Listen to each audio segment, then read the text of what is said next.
Ladies and gentlemen, we are back for the Sopranos Podcast, Season 3, Episode 5, Rule of 3. When are you going to learn? Be happy in thine own self. That quote was spoken by Artie Bucco's wife, Charmaine Bucco, in this Episode 5 of Season 3 of The Sopranos, Another Toothpick, written by Terrence Winter and directed by Jack Bender. This is a nutty hour, guys. This is a lot happens here. This is a deceptively busy hour of TV. Yeah. A lot of seeds planted. Yeah. And a lot of crazy happenings. There's just like every second there's something wild happening. It's really something. I enjoyed it. This is a welcome reprieve from a couple of really big downer episodes because it's more action and plot driven perhaps than some of the more emotionally sad episodes we've been through, Employee of the Month and Proshai Lavushka. But a lot happening here. You got this, Artie Bucco's marriage is disintegrating. Tony and Carmela in therapy together. This incident with the police officer and Junior's cancer and Bobby Sr. So we're going to talk about all of it. I'm Chris D'Amato. I'm Paul Mancini. And I'm Jordan Hugh. And this is the Sopranos Podcast, Another Toothpick. Initial thoughts, guys. Let's go around the table. Kind of a hectic episode. Yeah, that's a great word for it. There's kind of a manic energy to it. I actually, in a positive way, it's very watchable. Mm-hmm. Enjoyable episode. I actually felt myself more in touch with Tony than I think I had been in a little while. I just felt myself kind of seeing things through his eyes and just being like, oh, okay, he's getting back in touch with this kind of sympathetic sense of himself where he like puts himself in other people's shoes. This incident with Officer Wilmore, where he's realizing he might be in the wrong, or realizes that he in fact is in the wrong. A lot of good stuff going on here, and of course, I love an Artie Bucco episode. I love when we can get him on a major plot line, just because I think, am I saying this name right? John Ventimiglia, is that right? John Ventimiglia. I think he's a terrific actor. He is such a good actor. He doesn't get to do a lot, but when he does, it always really hits home for me. And I think even though he's playing the fool in this episode, it's really it's a fool we've all met. Yeah. He gets one or two big feature episodes per season, and when he does, they really hit. Yeah, I think he's great. So I'm happy to see the feature, happy to see the return of Charmaine. I think our characters are used really well here. And also, Carmela in therapy is fucking nitroglycerin. Well said. Yes, I think this episode is... hectic is absolutely the right word, and... it reminds me of something a bit from Season 2, particularly, say, like Knight in White Satin Armor. I think our reflection was that loyalty and betrayal keep close quarters. In this episode, power and helplessness keep weird, strangely close quarters. This guy isn't going to survive the hit. He's too old and frail. Then he survives the hit despite its complications, because even though he's old and frail, and then lights up another cigarette and crashes the car and dies. So there's a lot of weird stuff happening. There's a lot of... hectic is also appropriate because it seems like this episode very deliberately employs a lot of misdirected anger, which can be aimed at people who end up suffering. Sometimes also anger can be directed at the wrong fucking person, as Artie Bucco finds out when he comes out drunk and starts going after Chris. I love that scene so much. Yeah. His acting in that, his drunk acting, and just the way he and Michael Imperioli are playing off of each other in that scene. I can't wait to talk about it. Really good. So yeah, I thought this was a terrific episode, but to me the most important thing actually is Tony and the cop. We'll get into why. Yeah, well, there's a reason it kind of starts and ends the episode. Tony and the cop, and that storyline is, I guess I would say it's our A-plot, and it's important. Well, yeah, I'm excited to get into it all. I love this episode, and what's cool about this episode, too, is that they base a lot of the action around two characters that we're just meeting for this hour, and we'll only see this hour because they both die. But we get that in Bobby Baccilieri Sr., Bobby's dad, and this other character, Mustang Sally, who we're introduced to in charming fashion. So let's get into it from the top. We have Tony and Carmela in therapy. I love the way they reveal that. I love the shot on Tony. Oh, he's in therapy. It's one of these quiet pauses they have. and then the camera just slowly pans out and Carmela's there. Yeah. It's such a perfect way to introduce that. The shot that introduces it is also, it's almost like an orbiting kind of thing, where it's like you're looking at planet Earth and then kind of the moon emerges from like behind it or something like that. You're like, oh fuck. Yeah. It's like when a warship comes out from like behind like a mountain or something like that. I don't know. It's very funny. Yeah, so we're intrigued because we like the Tony therapy scenes, and then we're extra intrigued because this is something new. This is she's never on this set. What is going on? Yeah. Carmela's here? Oh boy. By the way, I think having Carmela in therapy, what a stupid idea. This is not good at all. You don't think there's an ideal setting? There's anything to be gained from that? So I know we don't do spoilers on the show, and also I don't remember how Carmela in therapy resolves as a plot point. But I just the very thought of inviting her in was laughable to me, and now that she's here, I'm like, oh, it's worse than laughable. It's like a downright dangerous to the health of the therapy sessions. Why is she so hostile in this scene? And I ask that because she's generally, as we've seen, very supportive of Tony in therapy. Yet when she's here, obviously I think part of it is a Melfi jealousy. Sure. Right? Is it frustration with how long it's taking? What do we think about her conduct in therapy and how her and Tony interact here? They have a very bad fight. My take on it, I've never been invited into a significant other's therapy. I'm sure it's very difficult, and I'm sure it's hard to understand what the shorthand is. To me, it's very understandable, though again, to me, misdirected, that Carmela is angry with Melfi. I don't think this therapy is failing to show dividends because Melfi's sitting on her laurels. Right. Also, there's not anything to project onto Melfi. Melfi's too even. Yeah. Too flat, deliberately so. The cop is actually the same. And by the end of this scene, it will be understood that the root cause, if you will, of Carmela's anger is not Melfi, it's Tony. Obviously. Yeah. The jealousy there about the other women, about his total lack of communication with her. That's the reality. So they're getting somewhere, but as Jordan said, this is not good. It feels like dynamite.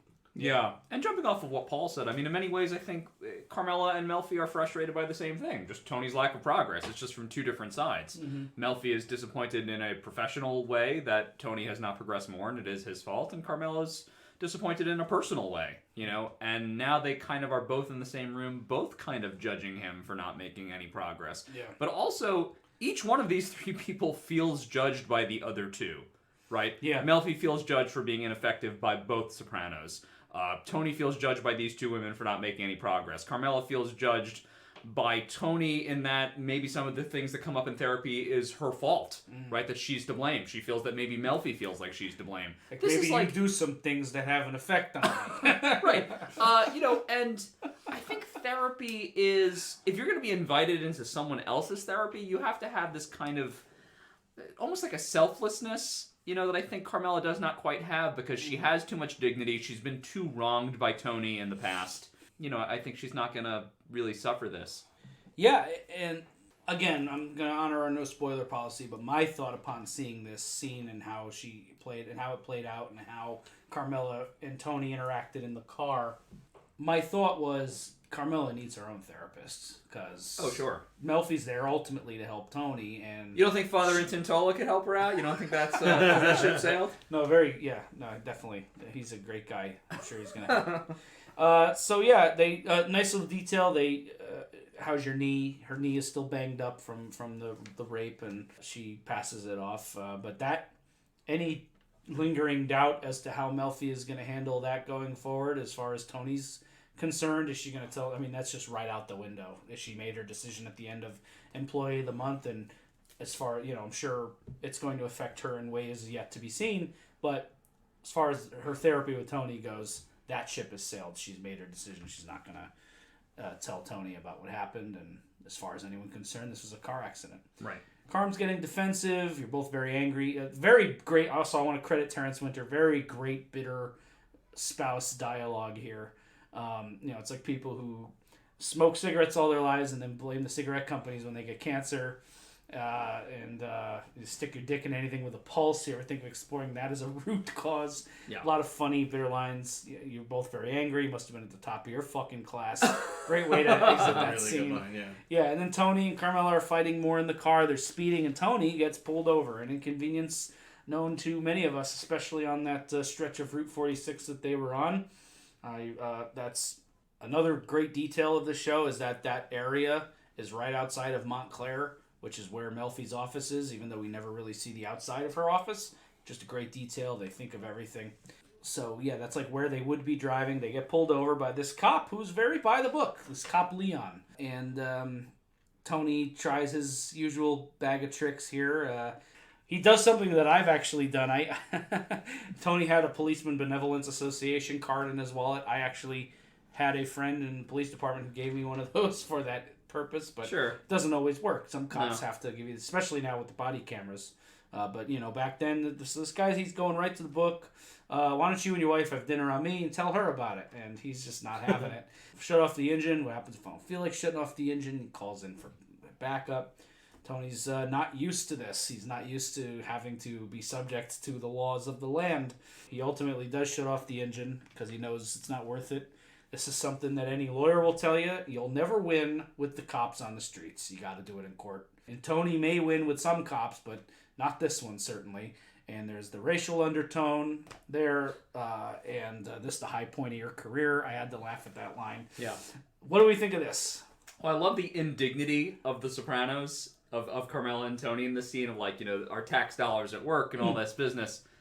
Almost like he didn't deserve it. Mm-hmm. Listen to me. No one deserves to be pulled over by the police more than Tony Soprano, right? Like, just fucking accept it. Like, this is going to be a speeding ticket. Who gives a fuck, Tony? You're a millionaire, okay? Just be happy that he's not coming at you for something more than this. The other thing is just the, not a criticism, just an observation. Just the very obvious writing that is going on here. This is classic philosophy. Unstoppable force, immovable object. Who wins? Sort of neither. It's kind of a stalemate situation, right? Yeah. At least initially.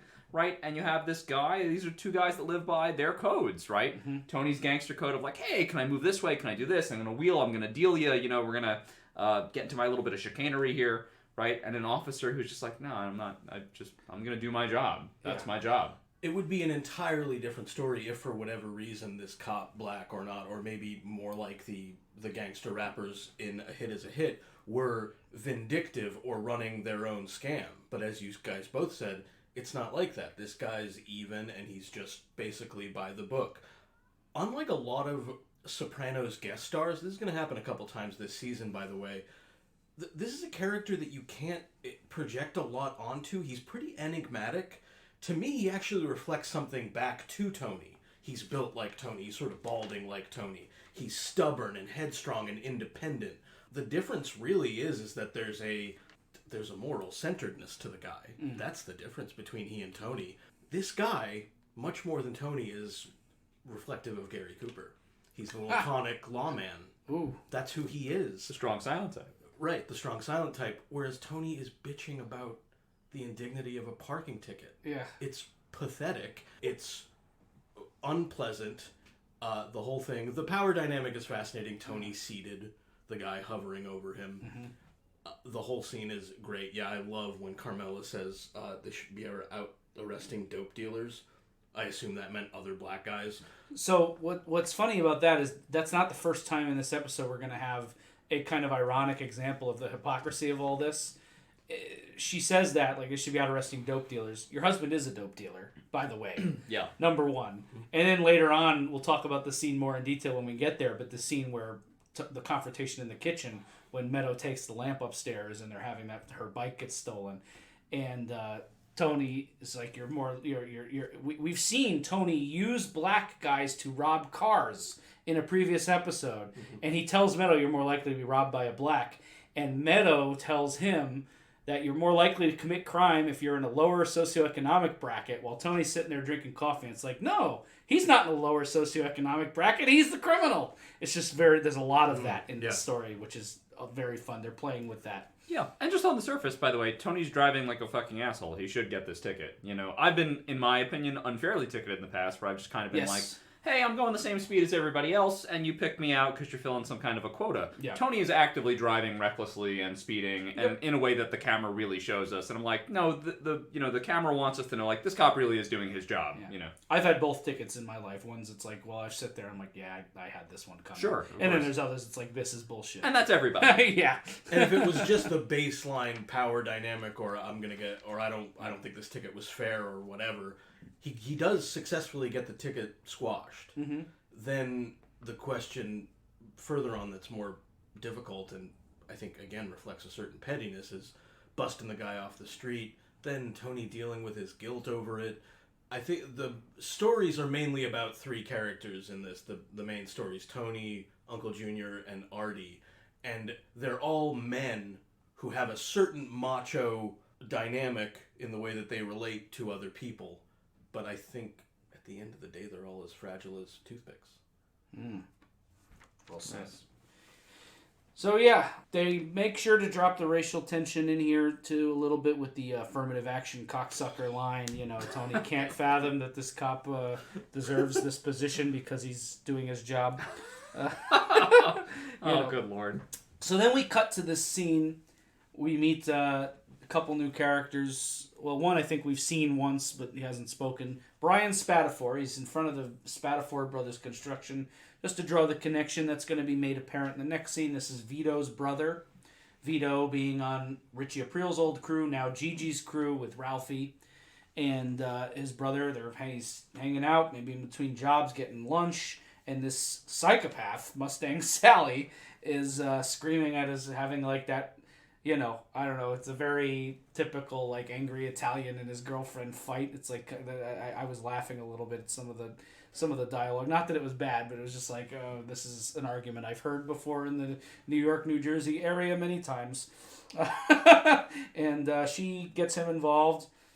I was dragged into a domestic thing on the street once, and it is frightening and confusing because it's like you don't want to get in the middle of it, and who the hell knows how someone's going to react. And then, boom, smashes him with the golf club and ends up in the hospital. We get to this hospital scene. There's a Whitman sampler. We find out it's Vito's brother.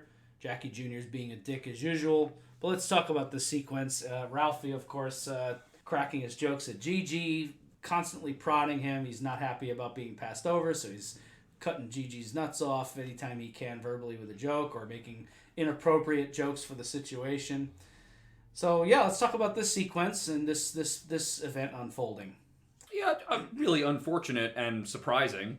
You have this argument between a character you've never seen before. You really haven't spent any time with any of these characters, so at first you're a little kind of like, hey, what's going on? Yeah, you're just showing this random You thing. feel terrible for this character, Brian, who basically is murdered in this scene with a golf club. Something that's completely not his fault and also basically unavoidable. I'm not really sure what else he could have done other than to run away from a scene that is not even his scene. He's murdered in the street like a fucking dog with a golf club, gets put in a coma, and then people are making fun of him, like it's in his coma, you know. Well, Ralphie is. Ralphie is, yeah. You know, well, but even the Whitman samplers, like, what the fuck is this guy going to do with a Whitman sampler? You know what I mean? Like, what kind of gesture is that? It's just, you know, the show does make light of death and very appropriate to this episode, since much of this episode concerns the end of your life and all the processes that go on there. But, yeah, I just felt fucking terrible for this guy. You know, but that is kind of the flavor of this particular episode. It's just that, like, there is this maliciousness to the universe that is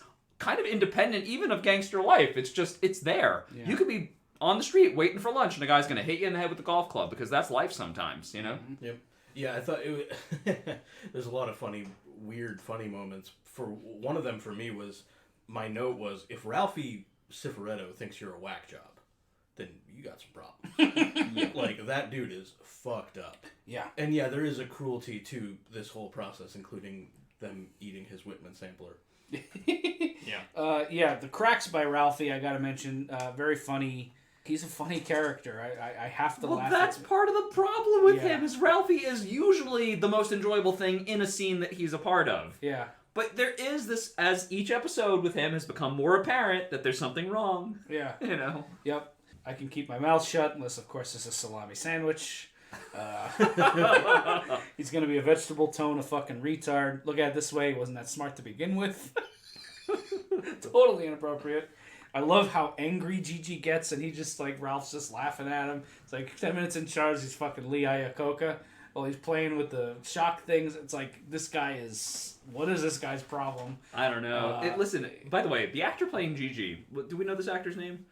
John Fiore. John Fiore. Okay, this guy's perfectly cast. Yes. You know what I mean? He's like an excellent straight man to the fucking antics that have to go on around him. Yeah. And in a room full of like these, I don't mean to be unkind, but like the other guys are like freak show gangsters, right? They're like grotesquely overweight. Ralphie's this like Joker-esque wise ass or whatever. He's like the guy that actually has to get the shit done. Yeah. What a perfect actor. Yeah, play, like, he looks like a very kind of normal guy. Normal, but like tough. Yeah. Like Gigi killed that guy, no problem. You know, not won't talk back to you, just does it. You know, that's why he's captain. Right, and that's why he's... And now it's really obvious to us why this was the move. You know what I mean? Like, Ralphie's a fucking psychopath, right? And Gigi's like, yeah, that's a reliable guy. Yep. Absolutely. And he's Tony's guy, you know. Right. He's very clearly, Tony and Gigi are in sync on this kind of thing. Tony gives the order, take care of this Mustang Sally guy with extreme fucking prejudice. And we go into the next sequence. We're at a funeral of Febby, who we learn is Carmela's, I want to say, uncle, some relation to Carmela. Right. Must be because her parents are actually quite upset at the funeral. So, they're in full widow gear and the black and all that. Full widow gear. And, we find out he's died of cancer. We get a very awkward moment. I think this is the first time we've seen Carmela and Father Phil, like, alone together in close proximity since... the falling out in season 1, and it's weird and awkward, and neither of them know how to act around each other. Yeah, I wrote down Father Phil has no chill. Like, sees her in public for the first time in a while, and just, like, makes it real awkward, and Tony notices. Yeah, exactly. Yes. See you later, Father. And Junior, of course, is very emotionally distressed in this scene. Yeah, there's something off about Junior here. He's a little detached, he's staring into space, he's kind of quick to snap. Yeah, even quicker than usual, Yeah, exactly. He's upset. But we meet Bobby's dad, played by famous character actor Burt Young. He's been in a lot of stuff. Immediately likable. Yeah, exactly. Like Bobby, much like Bobby. I mean, there's the likability is a trait that runs in the Baccilieri family because you immediately like this guy. He's hacking his fucking lungs out. He's laughing at Junior. Tony's happy to see him. And this man, we know from frame 1, is not long for this world. No, right? Definitely He is doing the I'm gonna be dead soon. Like every line. Yeah, he, unlike Artie Bucco, he is accepting that he is getting older. Right. He laughs at Uncle Junior being out of jail on a medical, which is a very funny moment there. He mentions that he's actually godfather to this Mustang Sally character, and in name only, that, you know, nobody likes this Sally guy. He's clearly just a hothead that they all know, and it's kind of left to our imaginations just how involved in the Jersey mob life this guy Sally is, but he's known. He's Bobby's godfather. He's a psycho. He threw some guy off the mezzanine for putting too many onions on his hot dog or something. Just this known psychopath. And Bobby Sr. is his godfather. That's going to play in an important way in a few minutes. Yeah, well, question with that. So the strategy that we come to learn is that Tony wants to put Bobby Sr. on the hit to get rid of Mustang Sally. Supposedly, Tony says it was Gigi's idea, but Tony okayed it. Oh, okay. Yeah. All right, so sorry. So this was Gigi's idea. Tony seems fine with it, whatever. Is the plan that Mustang Sally is lying low and he'll trust his godfather to like come into where he's hiding? Is that the idea? When Junior confronts Tony about it later, Tony says that Sally is in hiding because I guess he must have found out he fucked up somebody who's connected and went somewhere. I think Staten Island they mentioned later. And so he's hiding out at a random house in Staten Island, and he mentions to Junior that he reaches out to his godfather, Old Man Bacala, for help. He must be the closest person he knows to all this. Must have called Old Man Bacala and said, hey, is there anything you can do for me? I fucked up. And can you step in? Can you talk to Tony? Can you talk to somebody? So he must have reached out thinking this is my way out here. Truthfully, the best thing he could have done was to just fucking get out of the Northeast and never come back. But, yes, he should have left this part of the country. Yeah. But, so he reaches out to Old Man Bacala. So, on a conceptual level, it makes sense. You know, if he can get close to the Sally guy without arousing suspicion, he might stand a chance, but he's in rough shape. I guess we just have to assume some things then, because coming in is just like a new viewer, I don't even really remember this episode, honestly. This was almost like a first-time watch for me. Coming in as like basically a new viewer, I'm just like, this is a terrible idea. This man is dying just standing in front of the church at a funeral, and he's going to go whack a guy that we just saw beat a man to death with a golf club, who's like in his health, right? This guy's probably in his 30s or 40s. He's strong. Mm-hmm. He's probably fast. He's crazy. And we're going to send old Baccalieri after him? This is a fucked idea. Oh. And in an outfit with no shortage of guys that can do a hit. Yeah, well, it's a controversial choice, which is why it creates the controversy that it did. There's Ralphie sees what I'm trying to ask you how good idea is this? Do we trusting Gigi? It depends. I think it's fucked. You're trading the fact that he's a sick old man who's in ill health going up against a much younger guy with the fact that if you sent, say, Ralphie, who I would have done, right? So if you sent Ralphie, there's still a chance it could go wrong, and then you lose Ralphie. But the idea is you send... Oh my God. Right? You know what I mean? This so is fun. Because he's going to see somebody coming and be like, oh, that's a hitman, I'm going to die. The idea is he lets Bobby Baccilieri Sr. into his house. Thank you. Oh, no, I appreciate it. And he gets close. All right. It's a little thin for me, but okay. Well, right. But it's this is why it becomes an issue in the episode. I get it. I would have sent anyone else, Well, I'm not saying it's a stupid script. I'm saying I'm putting myself in the character's shoes and being like, I never would have sent him. Ever. Right. Yeah, good set of questions. Send him with someone. Is that unheard of? I don't know. I did think that.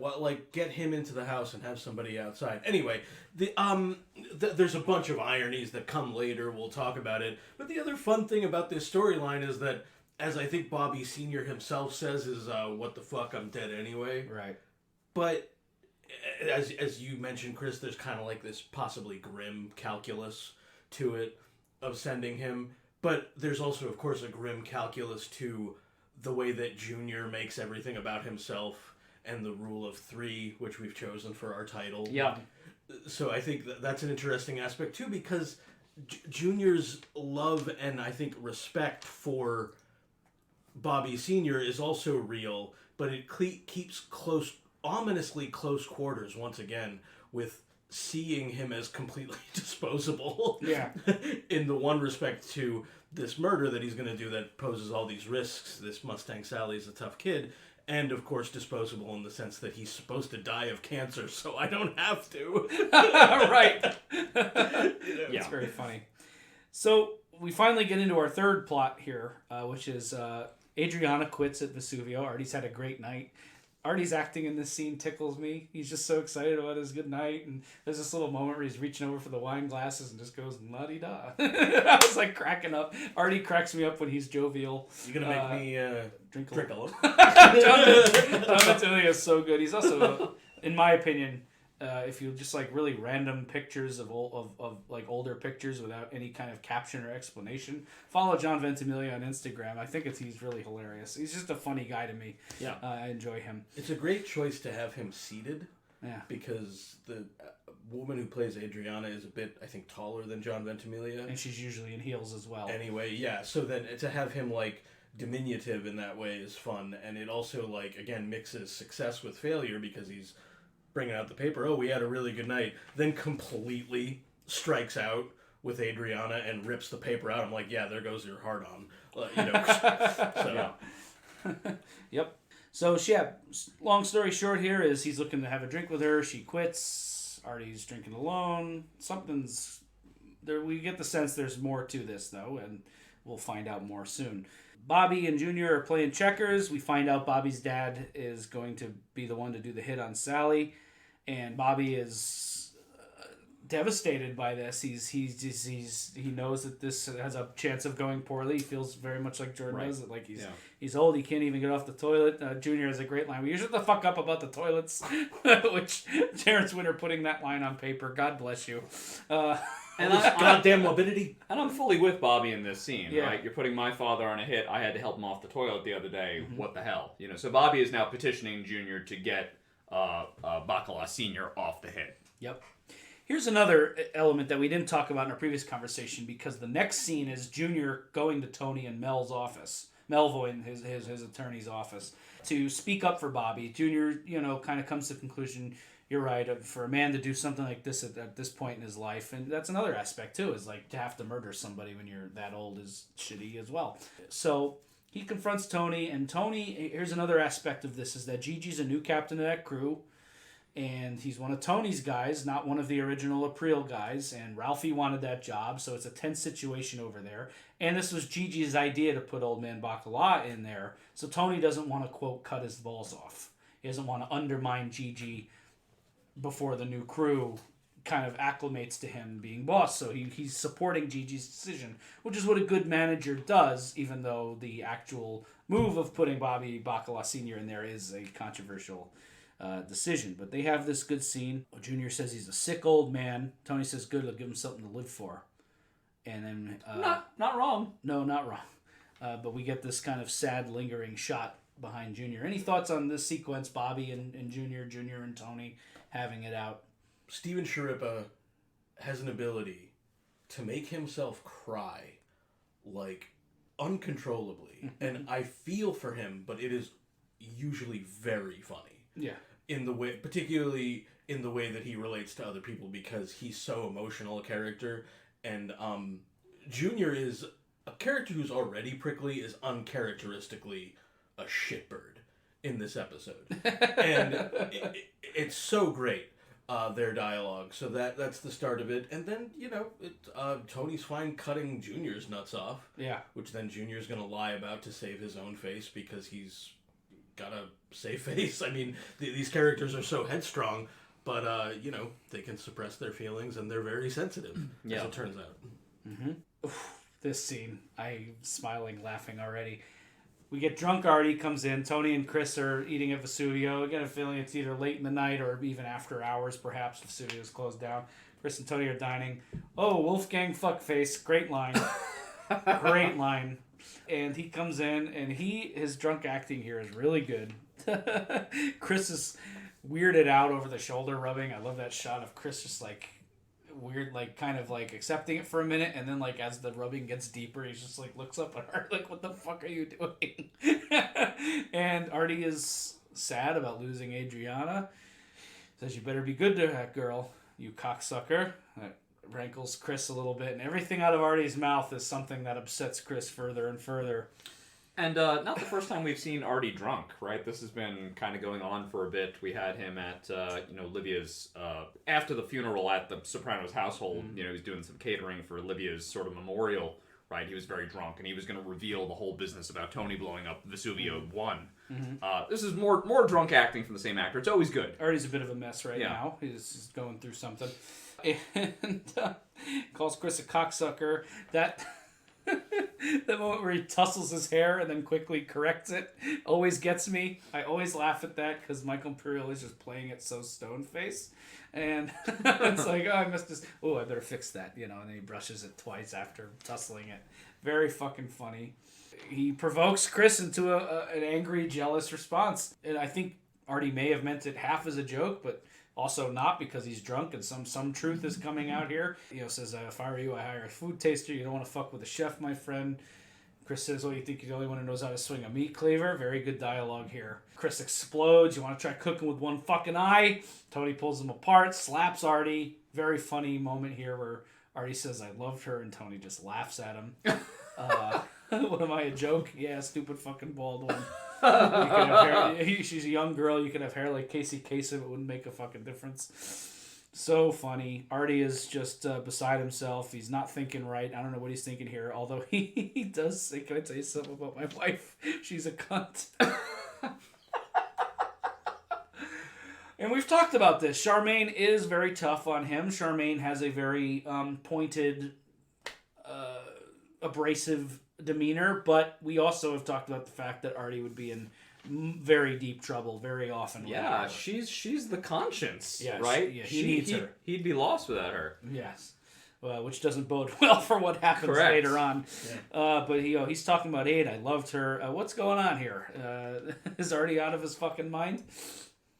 Is he just delusional about how old he is? Artie is out of his mind, but he's out of his mind in a way that every man has encountered either themselves or with their friends. I forget who I was talking about this with recently. These are not exactly my words, but I'm going to repeat them. I'm going to paraphrase. If you are a man who has gotten married early in life, you married your high school girlfriend, maybe your college girlfriend, maybe you even just got married in your sort of early 20s, as Artie Bucco did. You're having a longer length of marriage time, right? You're in a long marriage. And you have to try your best to love the marriage that you made in your youth throughout each season. Otherwise, you run the risk of being kind of made the fool of. That's not to say, I can't judge everyone's marriage. Of course, people grow apart, they grow unhappy, whatever. But lusting after young women, right, and thinking that is going to make you happy rather than being with the wife that you've been with since you were a kid, seems to almost always lead to ruin, right? Yeah. I can't tell you how many friends I have or how many stories I've heard, I'm sure the two of you as well, where it was an older guy, he left his wife for a younger girl, and that thing lasted a year. Or it didn't happen, and then they felt foolish and they've given up so much, as much as we think Charmaine is abrasive, and she is, Artie needed to put more investment into trying to get that relationship to work in a way that worked for him, worked for both of them, rather than lusting after Adriana so much so that he's actually trying to leave his wife now. Yeah. How many men have fallen into this trap? So many. The irony here is that Tony and the gang, they all have these dual split relationships between their wives and these relationships with young women, but they are sexually gratifying relationships, right? Here's where our friend Artie Bucco has gotten confused, is he believes he actually loves Adriana, right? Because he does not have the space in his heart to just have something on the side with somebody. Certainly not with Adriana, but yeah, there's this foolishness that is a familiar foolishness. We have all seen our male friends or our older male friends or some of our male relatives make this mistake. Yeah. And you want to wring them by the neck, as Tony is trying to do, and be like, you're a fucking idiot. Yeah. Knock it off. Yep. I love when he says, do me a favor, don't ever say that to anybody ever. Yeah. Yeah. Very well said, Jordan. I appreciated that breakdown very much. He mentions quickly, Artie, he'll call me tomorrow. I got a business opportunity, so we're going to come back to that. Then he's on the phone with Assemblyman Zellman. We've seen this character before. He's working on the Riverfront Esplanade project. Just the classic corrupt politician. Yep. And he just assures Tony, I'm on it. Tony gets a letter from the DMV about his ticket, whatever. He's like, Tony, I'm on it. Forget about it.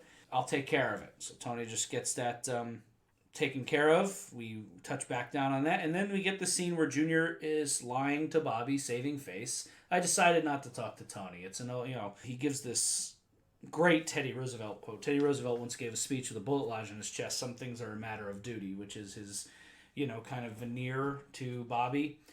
Then he has a moment where he yet again, I just wrote, Junior in this fucking garbage disposal. They're reminding us that he's still basically on house arrest, and that he's still having issues with the house and the disposal, and he's trapped here.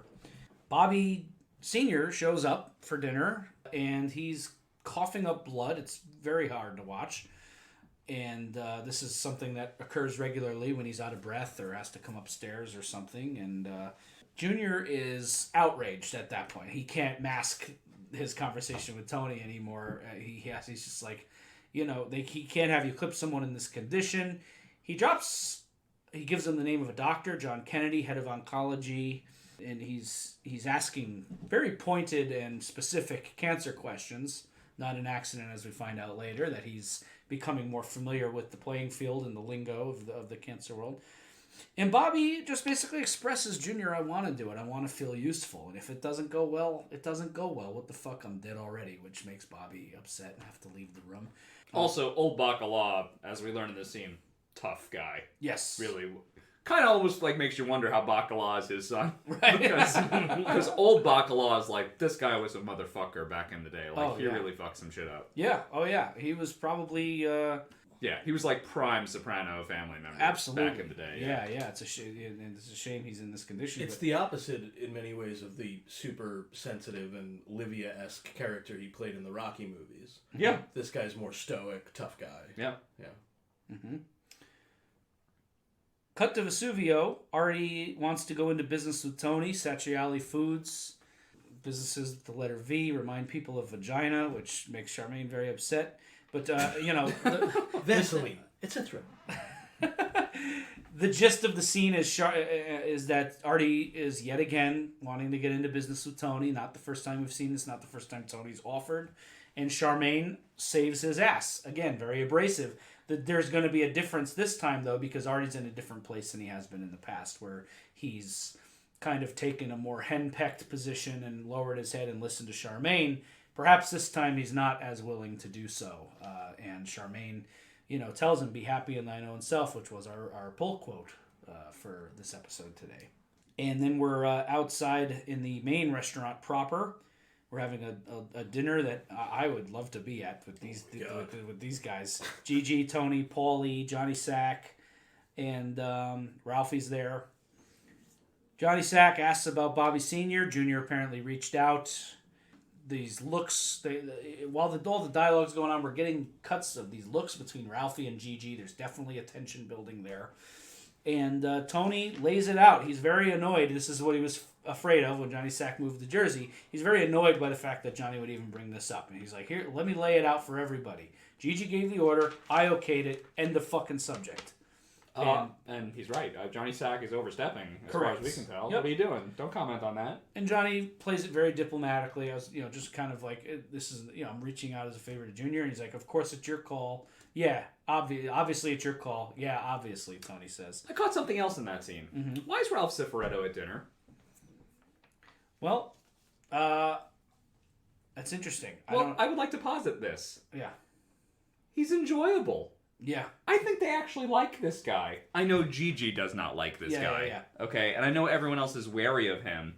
But more than just that, Ralph is going to be really important to the plot this year, so we have to make sure he's at lots of dinner scenes. I think they enjoy him. I agree. think he's fun. It's not like Richie. I think it's just he's the opposite of Richie, where it's right. like Richie's like, "Oh, bad vibes. You don't even want him at a night out." Yeah, so I feel like, hey, Johnny Sack's here. He wants to go out to dinner. Who am I going to get? Call Gigi. Oh, Ralph. Ralph's a fucking blast. Get him at dinner.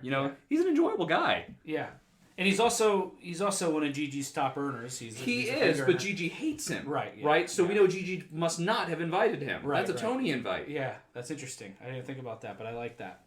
Yeah, no, Ralph is, that's what I said, it's like, at least on the surface, Ralph seems like the kind of guy you'd want to have a night out with. Which is why ultimately way more dangerous than Richie. Right.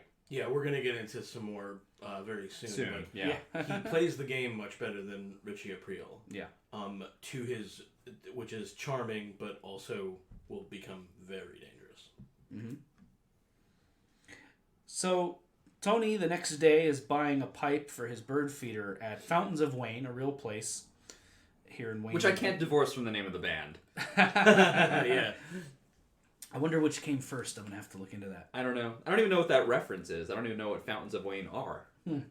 Is that a thing? I don't know. I think Wayne, it's in Wayne, New Jersey. So I think literally that. Yeah, I think that, the store. I don't know about the band. I don't know anything about the band. There's a Fountains of Wayne fan listening to this podcast right now being like, "Jordan, you fucking idiot. You don't know about Fountains of Wayne? You know what that is? That was Jesus. He said that to people. He's like, here at my Fountains of Wayne." I don't know, fucking Luke or something like that. Yeah, if you're a Fountains of Wayne fan, please send us some insight. I'm not going to Google that, but send us something if you're one of their fans. Okay, so then he runs into Leon. This has to prompt a sad groan from anybody watching the episode that this cop is, my dad was an officer, a little personal information. It's a good job. You get decent pay. You're not going to get rich doing it, but you're going to get good middle class earnings. You're going to get good benefits. So it's odd. Like, okay, why is he here? This is shitty. What did Tony do? And of course, Tony, right on top of the insults, takes a moment. "Oh, it's Shaft." Terrible. He just takes the pipe again. Even at this job, he's very by the book. He swallows his pride. He doesn't say "fuck you." He needs the work. He takes the pipe and is checking on to see if they have more stock. Tony again. "Oh, you got your ticket book? Doesn't that constitute indecent exposure?" This statue with her breasts out. And he explains, "I no longer need my ticket book." He's been busted to the evidence room, which is notorious on all of these cop shows anyway. I haven't talked to an actual cop about this, but on all the cop shows, guarding the evidence room is like the last thing you want to do. It's boring, it's slow, And clearly it must be an enormous pay cut. Yeah, and right? there's not part-time hours or something. Yep, he's no longer eligible for overtime. And As Tony says, you got him busted off the street. Yeah. To Tony, the street is where you make all your money. Right, yeah, exactly. So, and to be a cop, I guess, is the center of the action. So Yeah, so he's been busted back with that. This kid who again, great casting here. They cast this kid who can't be older than 18, 19 years old. Leon, take your break at 2. Like, that's his manager, that this guy, at this point in his life, has to humiliating. Take. Yeah, it's humiliating. By the way, just for a little Sopranos trivia, this guy who did this Leon, take your break at 2 line, he has a YouTube page where he did a whole rap song about this appearance on The Sopranos. It's very funny. Check it out. I don't know. I'm forgetting the actor's name offhand, but he's, you know, he has a YouTube page where he talks about his experience on The Sopranos in song. It's very funny. In fact, I think the song is called Leon, Take Your Break at 2. So Tony calls Zellman, feels bad. Karma's being very short with him in the brief scene before I'm going somewhere, and when are you going to be back when I'm finished? You know, so Fortune off. Yeah, fortune off. Thank you. So they're still not doing well. She breaks off. You got him busted off the street. Tony feels weird about this. What's behind this guilt? He kind of asked for it exactly, which is what Zellman's like, isn't this what you wanted? And so, you know, Tony kind of feels bad. This is part of where I was really getting on Tony's side in this episode, and I was just like, oh, there's the human heart of Tony Soprano. He realizes that the consequences are too much. Yeah. Right? That it went too far in the other direction. This guy was really only trying to do his job. Tony actually was in the wrong, and he feels bad about it. And to Paul's point from earlier, I think Tony actually sees something of himself in this guy, right? Yeah. This guy's living by his code, and I'm fucking him up, you know, and there's something wrong about that. Yeah, well said. Then we go. It's hit time. Bobby pulls up, more fucking stairs. This poor guy has two flights. Yeah, 2 flights of stairs. What's great is we've already set the table. What's great about this design, that they picked this house, again, all deliberate, is we are already worried about him because he's in such bad condition. They've planted that seed. This could go horribly wrong. So he sees this big fucking stairwell, and then you see the inside of the house, and it's one of these split levels where you have to go up more stairs just to even get to the living room, or downstairs into some kind of basement room. We all know houses like this. So it's like worst possible condition for him to perpetuate this hit on you. Is that I have to go up to big fucking Mustang Sally couldn't live in a ranch. Yeah, exactly. Yeah, come on. But yeah, we get this guy living with this other guy here who is fucking the lady whose house it is. Great line. Yeah, great line. I love that we don't have a word for that. Yeah. You have to go through the whole way around it. Yeah, exactly. Mustang, this guy's a piece of shit. I mean, Bobby kind of lies. You put that kid in a coma. I know, I'm so sorry. His apologies are bullshit. He's trying to save his own ass. Next time I'll yell 4. Yeah, exactly. Yes. Promise it'll never happen again, or at least next time I'll yell 4. Yeah. Right? And he laughs, and Bobby Sr. just no-sells it. And look, ultimately, getting into the details here, I think this is well shot. It's well done. The ultimate shot to the head is fucking brutal. There's pieces of brain hitting the ceiling, skull. They did a great job. It's bloody. And I wrote, it's messy, but he does it. He does the job, and it almost goes awry. This other guy, I'm forgetting his name, comes in and almost catches him, and he blows Sally's ear off. They wrestle with the gun. Sal's reaching for his own gun, and Bobby gets the shot off, shoots this other guy, you grease boy, yeah, and shoots him right through the face. And that's a hell of a shot, too. Like, kind of going back to what Jordan said, this guy was definitely a heavy hitter in his prime. And this guy's a fucking hammer. He really is. Yeah. He was the fury of his day. Yep. And that's a great, exactly. He's the fury of his day. I love that. That's the irony, is that he does the hit fairly well, in spite of, like, hiccups. Maybe there wasn't supposed to be anybody else there, but he got rid of the witness. Then he smokes a cigarette, I guess, to celebrate. And then as he's reaching for another one, when he's in the car, he drops the inhaler. Yeah.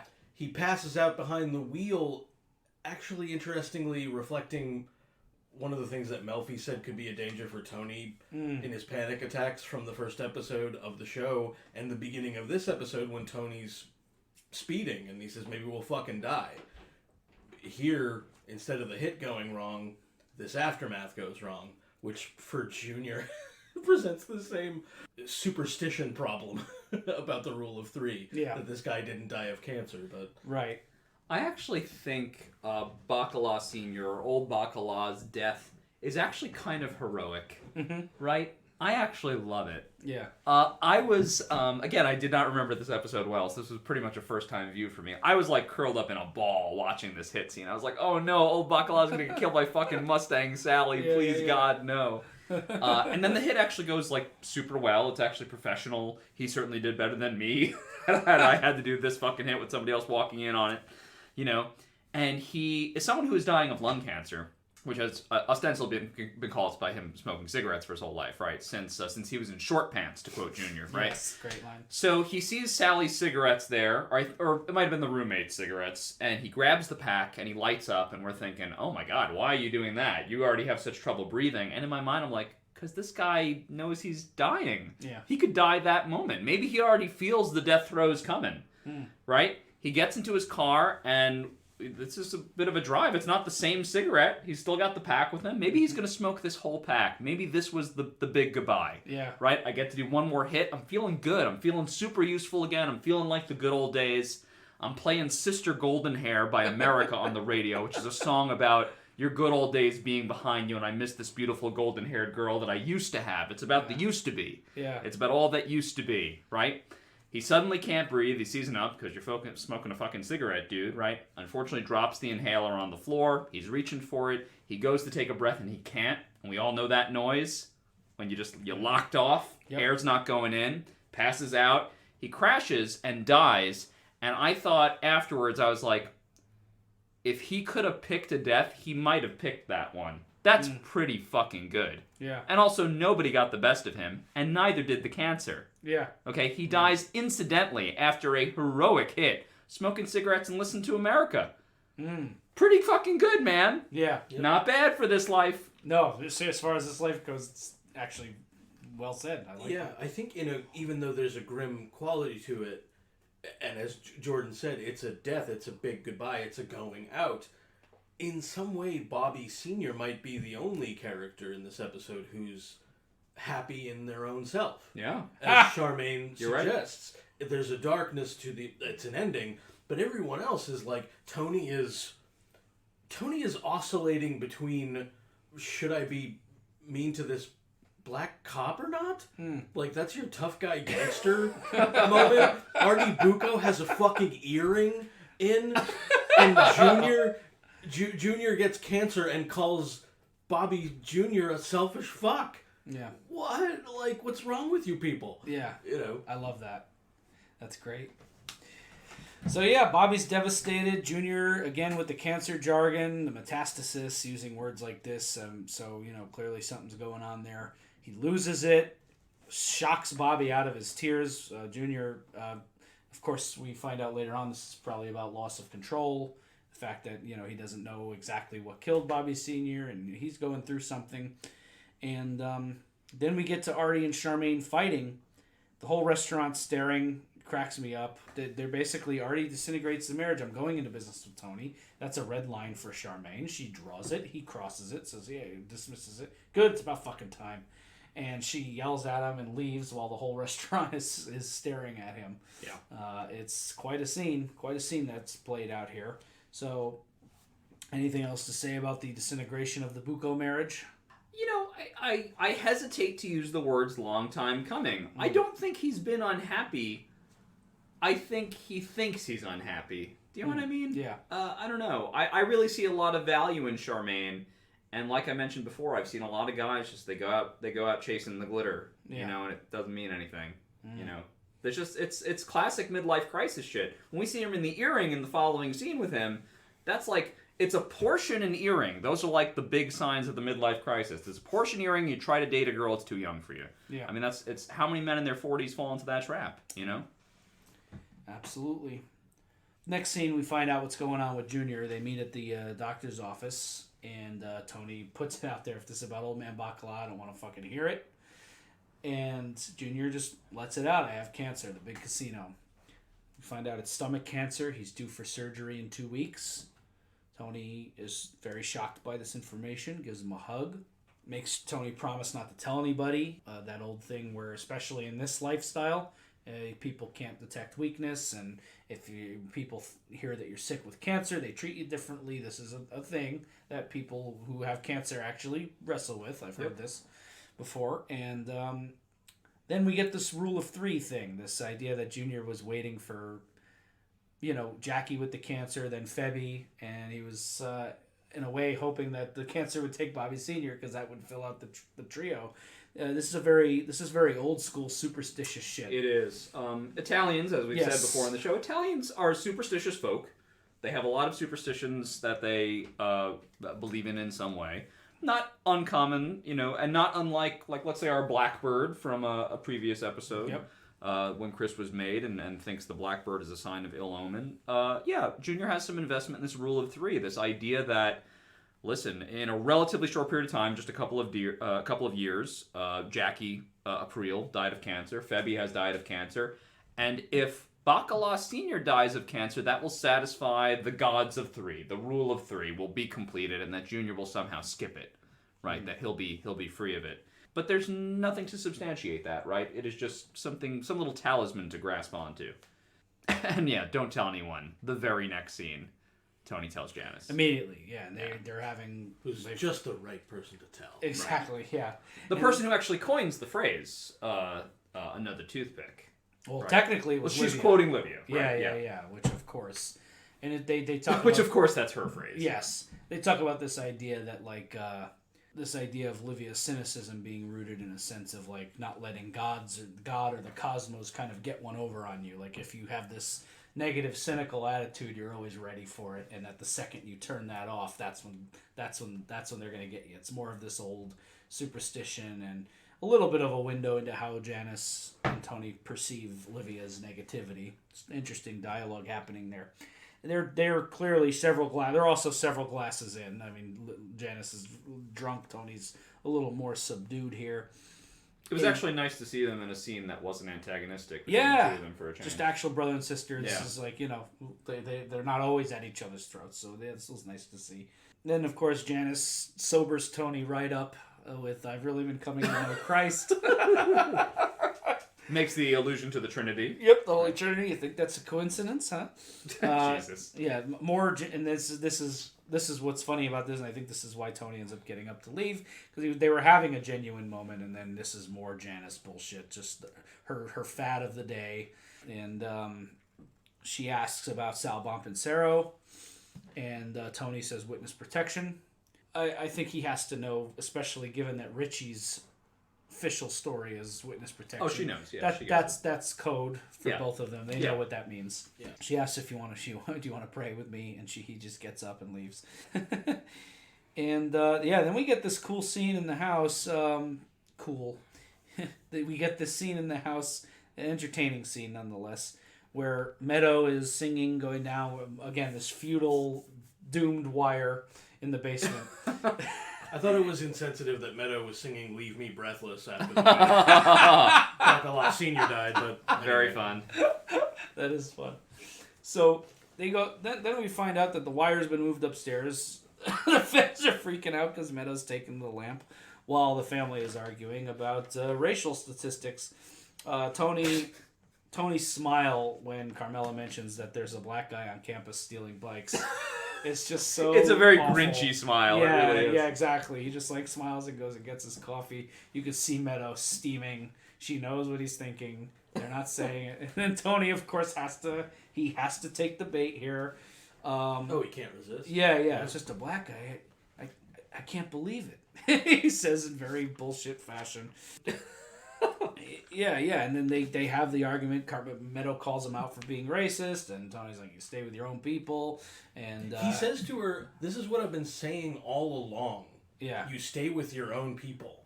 When has that been a theme that he impressed upon his children? He's making this shit up as he goes along. Yeah. This is what he's supposed to do. Sometimes I feel like he doesn't even believe it. I think it's all bullshit to him too. I just think he has it when he has it, and he doesn't when he does it. It's whenever he wants. It's very mercurial. It's sort of like, and I'm not looking to get into necessarily a political discussion here. I'm not throwing in for any team here, but I just think it's an apropos comparison. Whether you lean this way or not, it's sort of to me the way that a lot of Republicans cater to the evangelical people. I think a lot of the politicians aren't that religious. Oh, sure. But they know that that's a big part of the Sure, you turn it on when it suits you. Yeah, exactly. Yeah. I think, So I think like that. It's very much that same thing with Tony here. It's Right. like this is the position he's supposed to take. It's the position his dad would have taken. It's, him trying to live up to that idealized version of the Italian dad gangster thing, and he's just kind of playing it out here, and he is being racist. Meadow, calls him out on that, and they have this fight. It doesn't go anywhere. Tony says, now you have something you can rat me out about in therapy. And the feds are devastated because their wire is lost. Why are they talking about this in the basement? Yeah. It's very funny. Great line. They're so dumb. Yep, then this very uncomfortable, cringy scene. You just want to pull Artie out of the restaurant and just slap him like Tony did. He's got the earring. He's taking Adriana out for a retirement dinner. The hands, it's all very uncomfortable. Those shots of the hands, her pulling her hands away, him touching, asking, are you sure you're ready for this? Like, she's wanted nothing more than to be married. And Artie is just like Lily and I were just watching this together, just cringing for Artie. It's hard to watch. It's a cringe-a-thon. Yep. Tony tried to warn him. He's clearly not had much self-reflection. It's real stupid. But it's shot and the story in this scene is told in a way that it leaves you like, ooh, Artie is not heading anywhere good with any of this. So, she pulls away, goes to the bathroom. We cut Artie's, these beautiful plates of food, by the way. I want to know what this restaurant is. But, then we get this meeting with Johnny Sack, Tony, and Zellman. They're talking about the Riverfront Esplanade project. It's going to be a big boon for them. The unions are going to get payoffs. The New York guys are going to get a lot of the construction. Tony's going to do plumbing and electric. They're going to make a killing off of this. They're all talking about it. I like when they're talking about the little model of Newark, and Johnny asks if they have little hookers giving little blowjobs. That's great, yeah. When Johnny steps away to the restroom, Zellman and Tony discuss this guy Leon, and some, I guess, black officer squad or part of the union are sticking up for him and looking into his case, and Zellman asks Tony if he wants it squashed. And, of course, coming fresh off the argument we just had with Meadow, Tony says, you know what, fuck it. He got what he deserved, and puts it behind him, supposedly. But as Jordan just mentioned a few minutes ago, if it suits him in the moment, that seems to be the attitude he's taking then. He's pretty petty, he's angry, the anger could be misdirected. But if he were at peace with that decision, then the episode would not end with him going to Fountains of Wayne. Right. And offering the guy money. Yep. Even if it's a meager gesture, even if it's wrong-headed in the approach, he's trying to do something here. Why? And what is eating him about it? Mm-hmm. And it will, whatever it is, it will continue to, because the guy turns him down. Yep. We're wrapping up here. Agent Harris breaks the news to Cubitoso that the Soprano wiretap is neutralized. Yeah. Not good news for them. They really... These stupid fucking people. Now they have to listen to Caitlin complain. Yeah, I know. Meadows' roommate. Choke on it, you fuckers. So funny. Yeah, but as of this point, the FBI, as far as we know, really have nothing going on except Ray Curto, who's kind of on the periphery. Right. Ray, so the feds are struggling at this point. We'll see where that all goes. Poor Bobby. Junior breaks the news to Bobby in the next scene. Bobby's ready to go to his dad's funeral, and Junior's not up to it. He's watching TV. He looks all cozy there. But he's not feeling well. He tells the news to Bobby that he has cancer. Bobby's rocked by this, and just kind of like, what the fuck is happening here? But Junior breaks the news. He breaks his own code of silence on the cancer to tell Bobby, because he has to save face about not going to the funeral. But it's sad. It's sad that Junior's facing this down. Clearly, because this is the end of the episode, there's going to be more to come on this. And then we get this last scene again at Fountains of Wayne. Tony goes back to get what he needs and offers Officer Leon some money, which he refuses still to the end, by the book. And Tony's kind of left there verklempt amidst all these fountains as the screen goes dark. What do we think of the last few moments of this episode? And then any final thoughts on the episode proper? I'll lead with that Charles Dutton, who plays Officer Leon Wilmore. I I have never forgotten is the second lead of Alien 3, one of the worst movies ever made, and like the worst movie in the Alien franchise. So I'm happy to have a new memory of this actor to erase that. I'll say this. I was really with Tony this episode, like more emotionally with him than maybe I've been in a bit, and I was really pleased that he went back to Fountains of Wayne to try to find some kind of moral redemption there, and that he doesn't get it is important to me. I like that this other man doesn't bend, and that, you know, you like to think Tony might learn a lesson from this, but I guess if our past is any indication of future success, probably he won't. Good point. Yeah, I think it's important that the guy turns him down, just as it was very important that instead of, like, say, having some vindictive quality, that he just didn't give a shit about Tony's connections, as you guys said, by the book. And I also, I like this last scene a lot. I really like the way it's shot with Tony sort of disappearing amidst the statues. The statues are, you know, heroic, they're staunch. I think maybe kind of the way that Ralphie wants to view himself and the other gangsters, like as gladiators, as heroic, but they're oscillating, they're sensitive, and Tony disappears among them. So it's still, as Jordan said, I think it's him wrestling with these questions, but what will he gain out of it is an open question.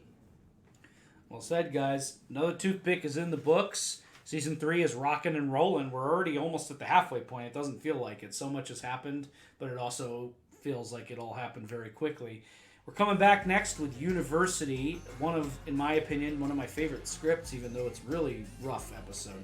We're going to talk all about it. We're going to have Lily back with us next episode, and I can't wait to get into it all. I'm Chris D'Amato. I'm Paul Mancini. And I'm Jordan Hugh. We'll see you next time on the Sopranos Podcast.